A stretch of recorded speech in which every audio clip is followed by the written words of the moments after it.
Hi, everybody. It is the Tulsa World Opinion section. I am Ginnie Graham, the editorials editor of the Tulsa World Opinion section. I am Bob Doucette, editorial writer and columnist.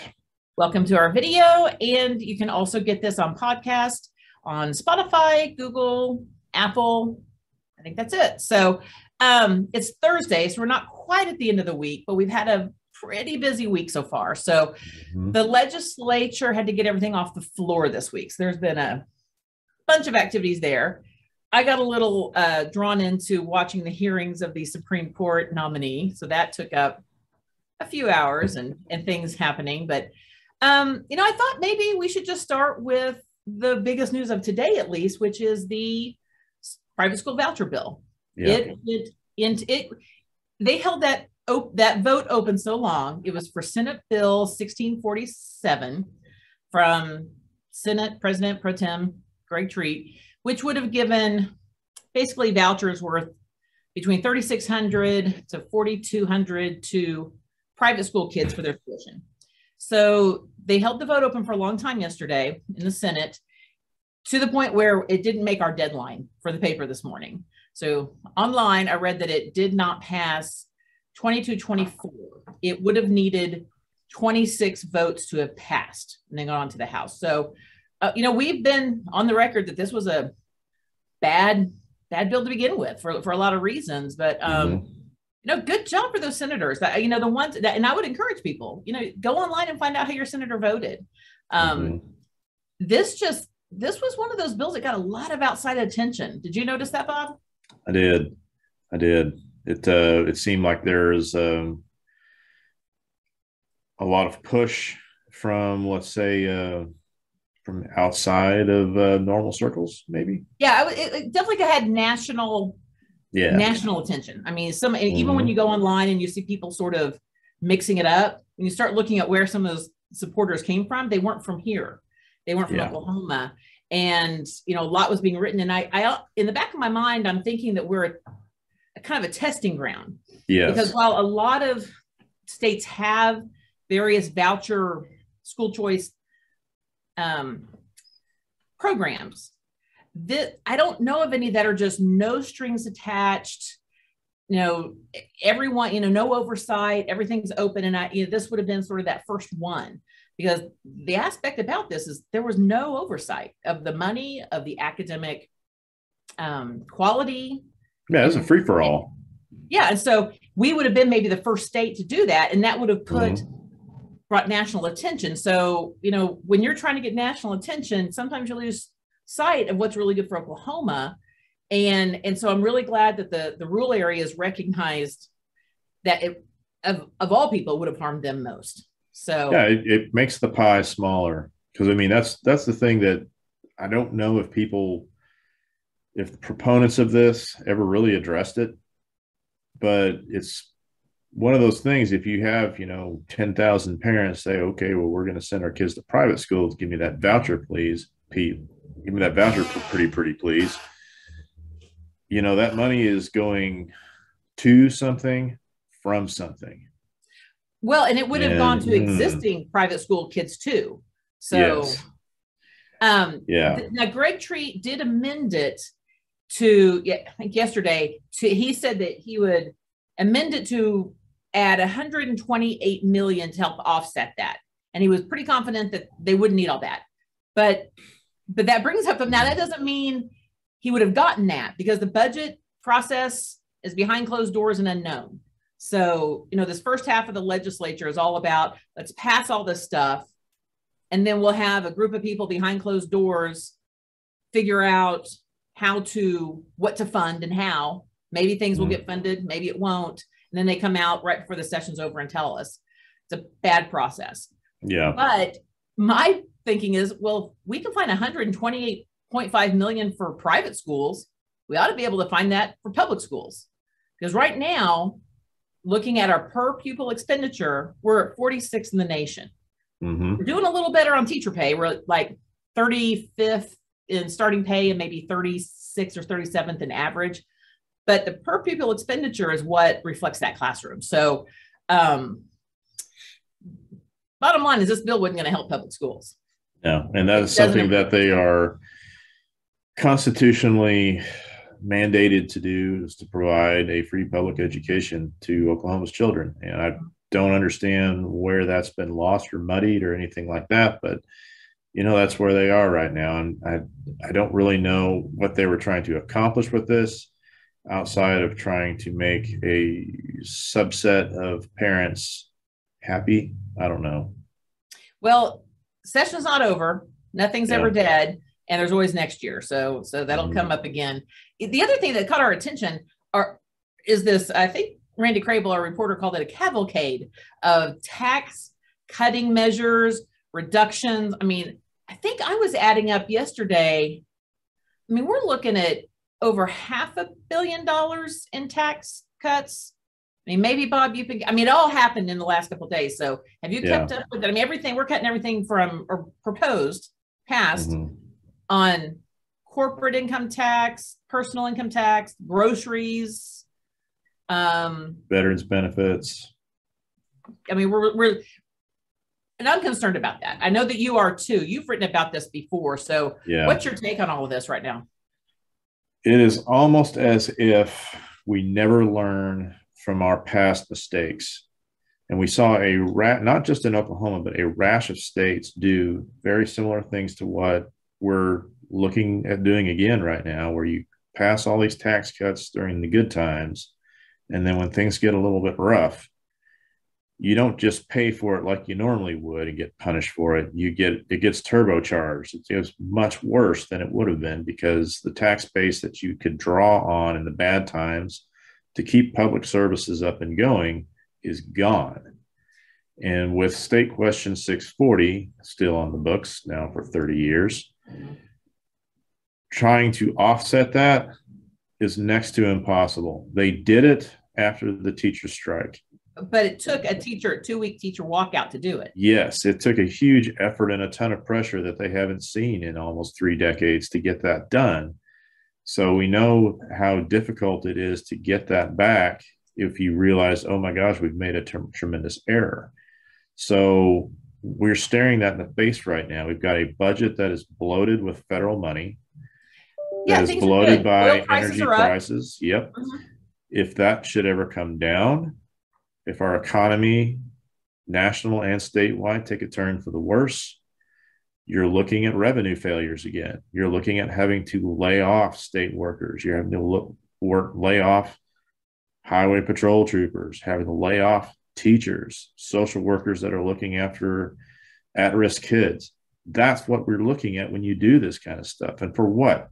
Most of these tax cuts that they're talking about here for people like you and me is a couple of tanks of gas a year.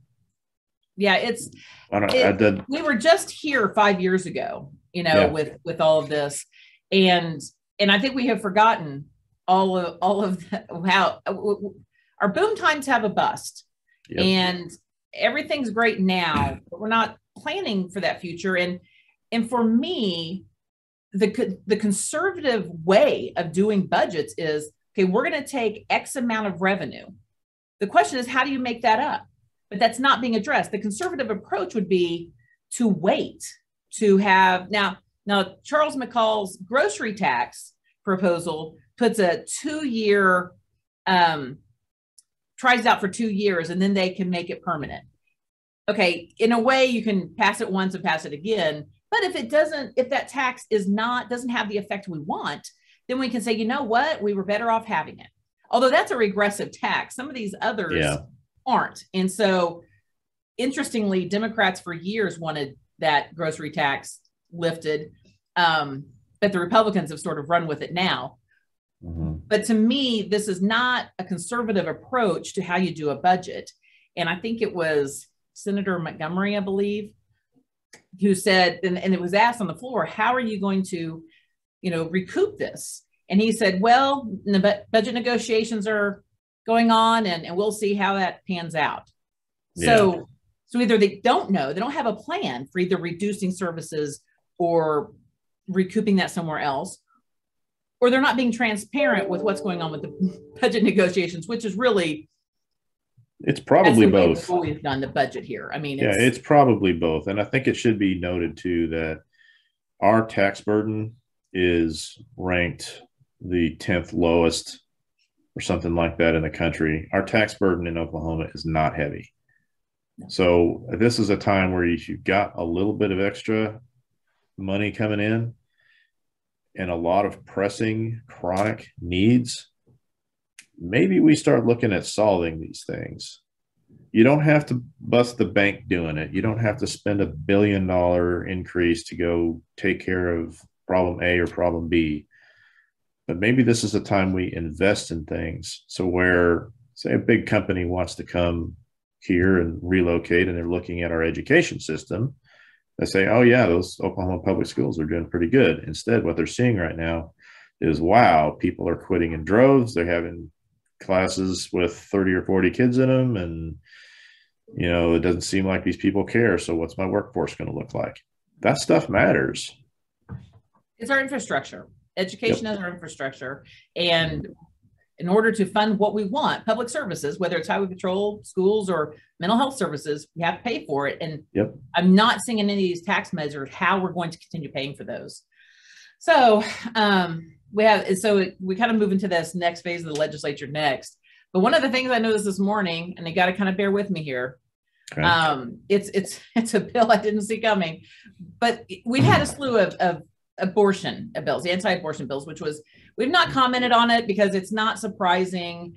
It hinges on the Supreme Court, overturning Roe, which would allow states to go state to state. And so if we ban it in Oklahoma, it'll unleash other problems. But I noticed this morning, there's now a bill that passed out of, gosh, I don't know, it was the state or the Senate Bill 1225, which would require, like right now, if you're a teenage girl and you want birth control, you can go to a federally funded health clinic or local health clinic, and they can provide you birth control. They want to ban that if you are under 18, you have to have parental permission. And while that sounds good, and yes, parents should be involved in healthcare decisions, I absolutely agree. I have two teenagers, one boy, one girl. But the reality is there are a lot of teenagers out there who aren't going to go to their parent. And if we cannot bring down abortion without providing access to birth control and information, Oklahoma, while we have reduced teen pregnancies and unwanted pregnancies quite a bit, we're still near the top of the nation. We've always been near the top of the nation for decades.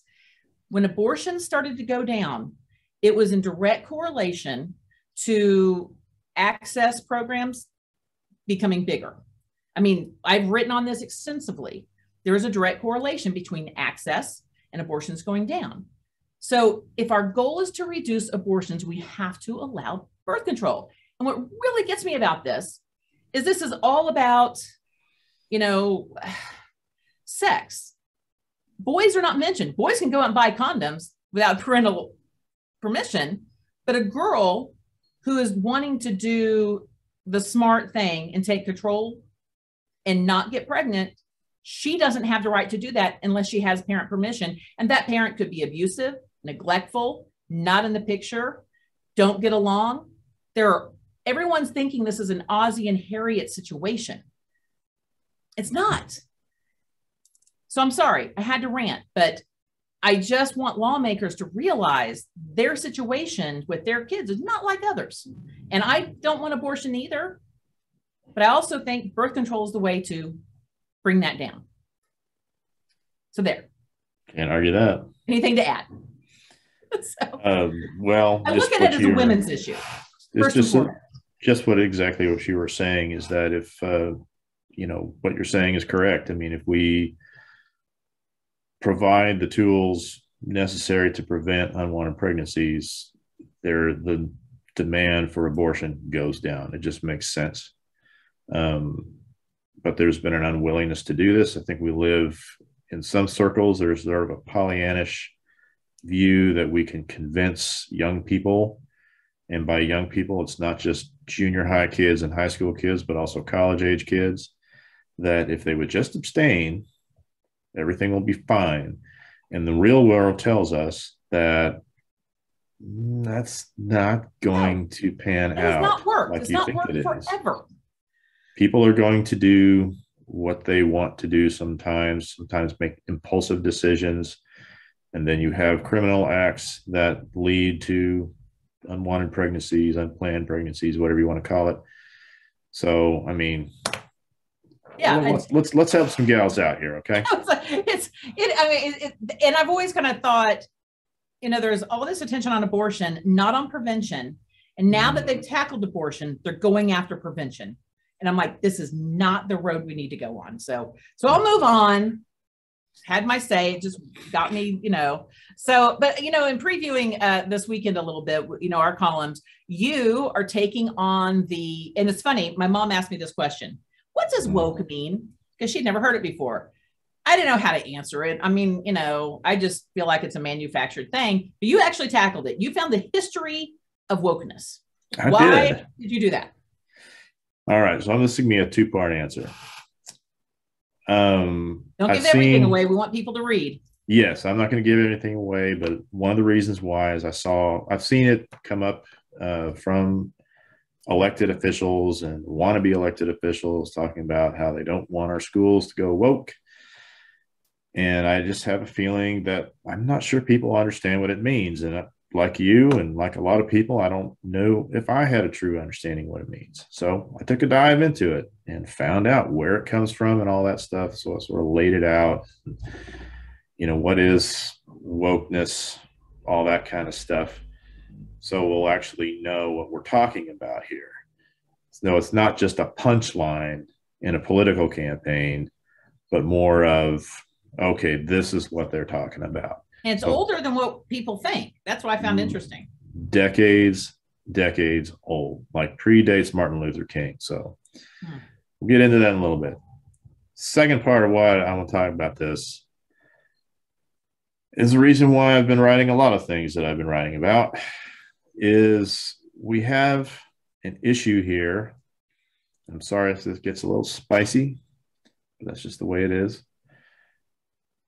This whole anti-woke thing is like the election year equivalent of the war on Christmas. Okay? I missed the war on Christmas. It was so quaint.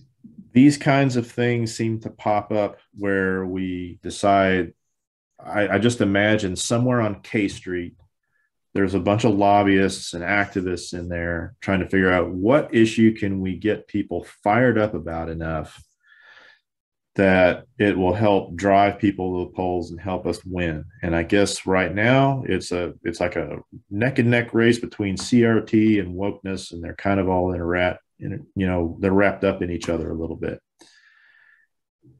And I'm tired of it because we have real issues we need to tackle here in the state of Oklahoma.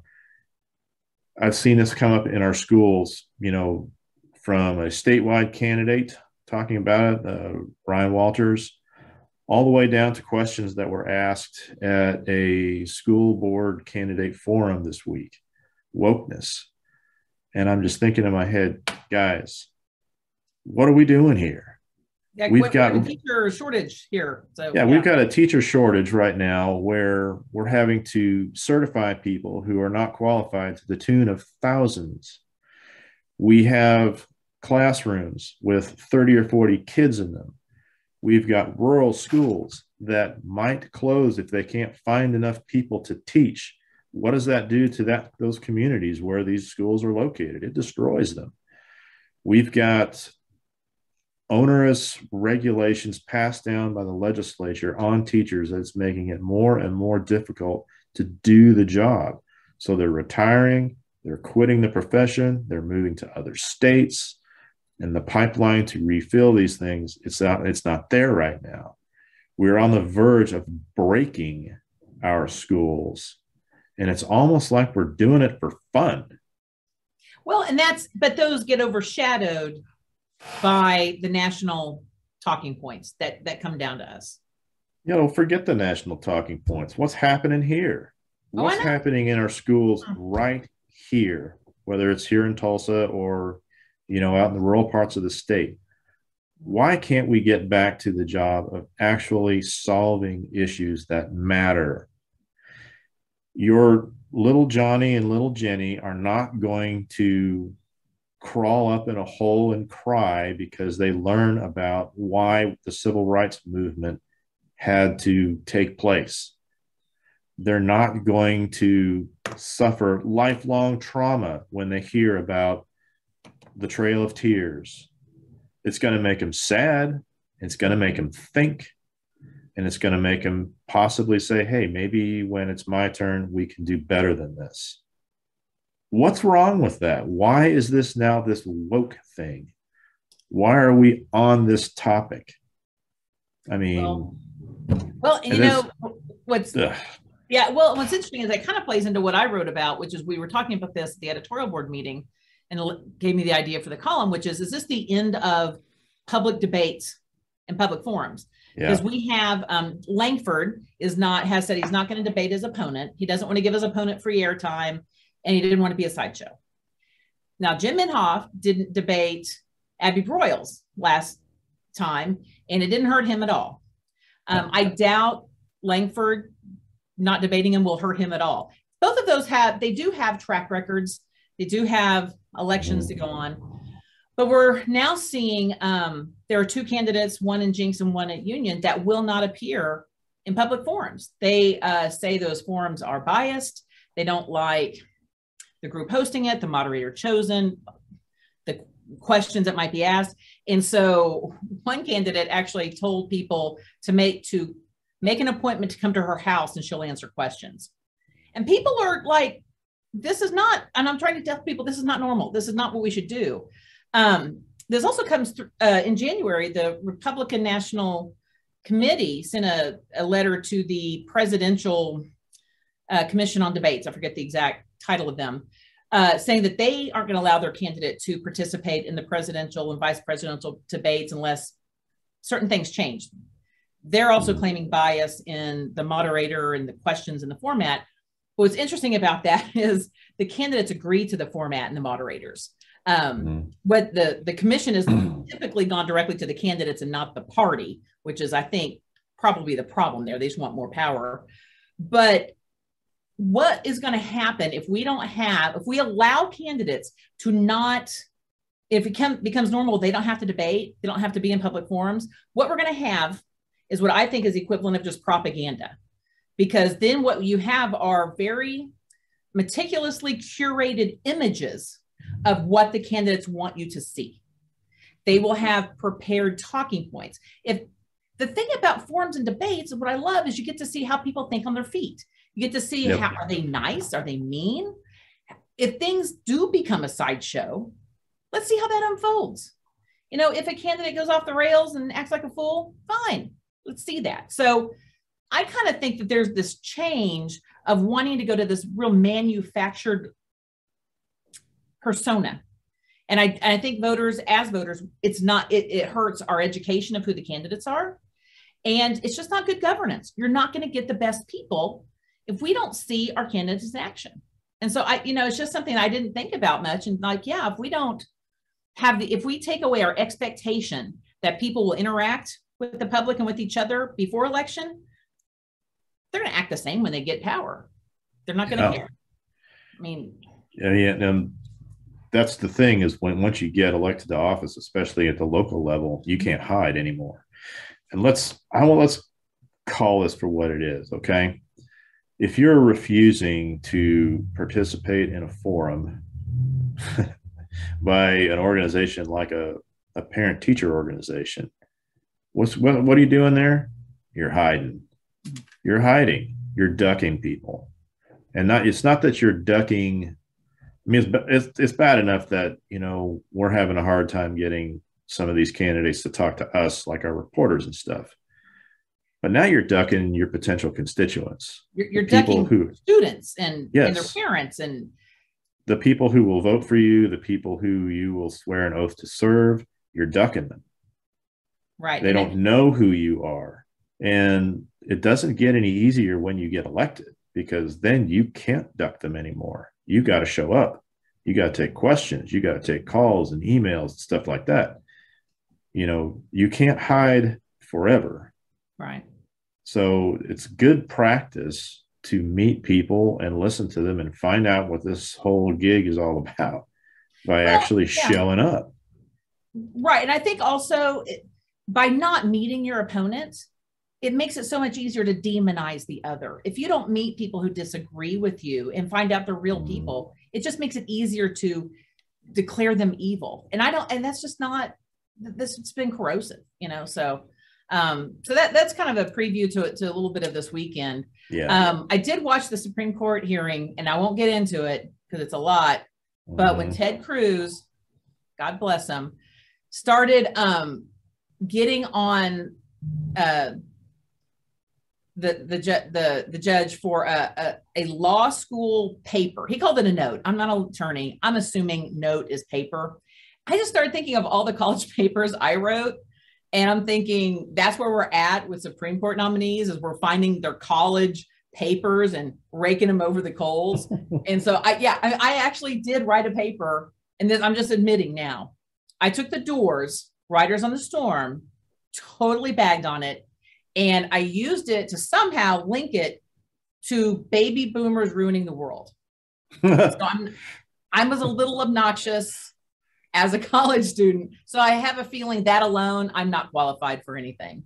I will be confirmed in nothing because of that paper.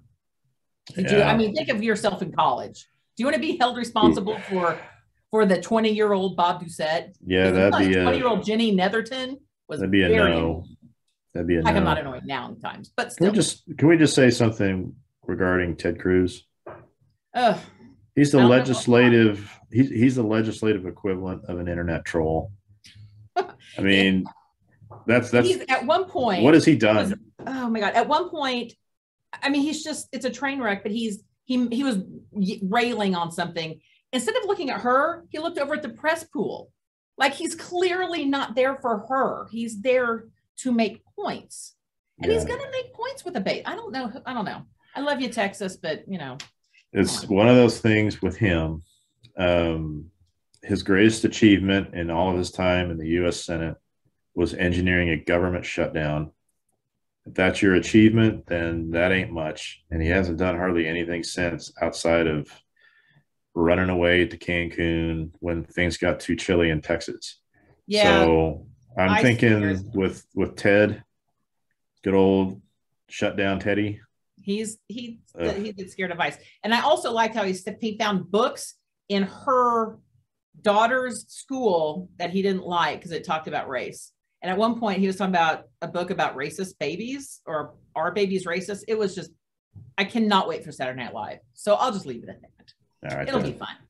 To end this, one of my favorite stories, it was in today's paper, and I love this this program. There's a film program at Jinx High School, and a teacher, Clifton Raphael, who's fabulous. He's one of the best teachers in the state. He has led this class for years.